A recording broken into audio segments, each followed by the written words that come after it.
నమస్కారం అండి, లాస్య అభిరుచులకి స్వాగతం.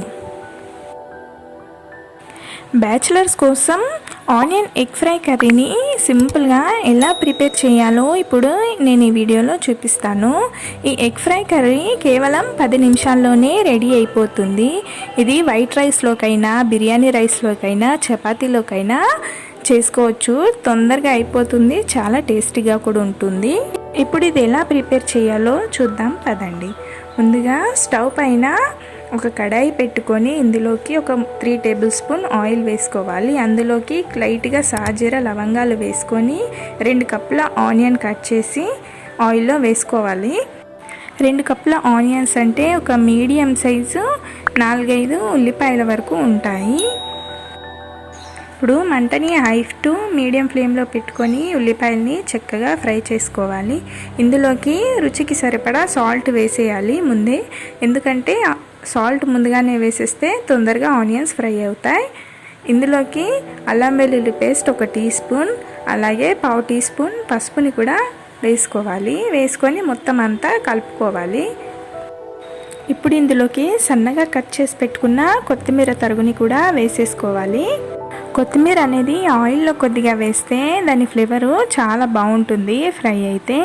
ఇప్పుడు ఈ ఆనియన్ మొత్తం ఒక 70% ఫ్రై అయ్యాక ఇందులోకి 2 టేబుల్ స్పూన్ల వరకు కారం వేసుకోవాలి. కారం వేసుకున్న తర్వాత అడుగు అనేది మాడిపోకుండా ఉండడానికి నేను ఒక 2 టీ స్పూన్ల వాటర్ని యాడ్ చేస్తున్నాను. మంటని మాత్రం లో ఫ్లేమ్లోనే పెట్టుకొని ఆనియన్స్ని ఫ్రై చేసుకోవాలి. కారంలో మూత పెట్టి ఒక 2 నిమిషాలు మగ్గనివ్వండి. నేనైతే ఒక 7 ఎగ్స్ వరకు తీసుకున్నాను. ఇప్పుడు ఈ ఎగ్స్ని నేను పగలగొట్టి తీసుకుంటున్నాను మొత్తం ఒక గిన్నెలోకి. ఇప్పుడు 2 నిమిషాల తర్వాత మూత తీసి చూస్తే ఆనియన్ సాఫ్ట్ అయిందో లేదో చూసుకోవాలి. ఇప్పుడు ఆనియన్ సాఫ్ట్గా అయిపోయింది. ఒకసారి మొత్తం ఇలా కలుపుకొని ఈ ఆనియన్స్ని ప్యాన్ మొత్తం స్ప్రెడ్ చేసుకోవాలన్నమాట. మొత్తం ఒకే లెవెల్ రావాలి ఇలా.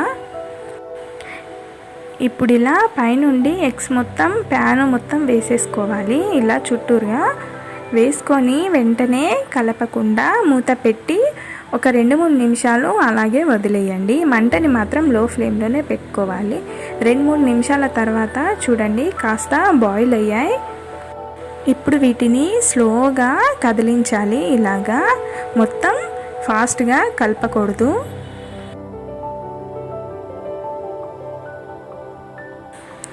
ఇలా స్లోగానే కలుపుతూ ఉండాలి. ఫాస్ట్గా కలిపామంటే మొత్తం చిన్న చిన్న ముక్కలుగా అయిపోతుంది. ఇప్పుడు ఇలా మొత్తం స్లోగా కలుపుకున్న తర్వాత మళ్ళీ మూత పెట్టుకొని ఒక 5 నిమిషాల వరకు మగ్గించుకోవాలి.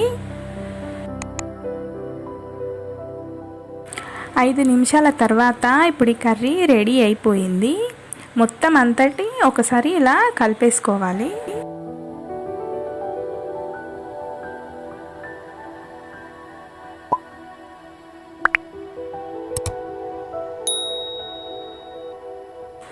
ఇప్పుడు చివర్లో కొద్దిగా కొత్తిమీర చల్లుకోవాలి పైనుండి. అలాగే గరం మసాలా కూడా చివర్లోనే యాడ్ చేసుకోవాలి. వేసుకొని మొత్తం అంతటిని ఒకసారి కలుపుకోవాలి. అంతే, మన onion egg fry curry ready అయిపోతుంది. ఇది ఎక్కువ టైం కూడా పట్టదు ఈ ఆనియన్ ఎగ్ ఫ్రై చేసుకోవడానికి. ఎక్కువగా మీకు టైం లేనప్పుడు ఇలా ఒకసారి ట్రై చేయండి. ఇది వైట్ రైస్లోకైనా, బిర్యానీలోకైనా, అలాగే చపాతీలోకైనా టేస్ట్ చాలా బాగుంటుంది. మార్నింగ్ బ్రేక్ఫాస్ట్లోకి, పూరీలోకైనా, బ్రెడ్లోకైనా టేస్ట్ ఇంకా బాగుంటుంది.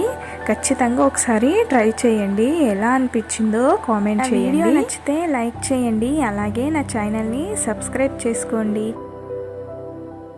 నా వీడియోని చివరి వరకు చూసినందుకు థ్యాంక్స్ ఫర్ వాచింగ్.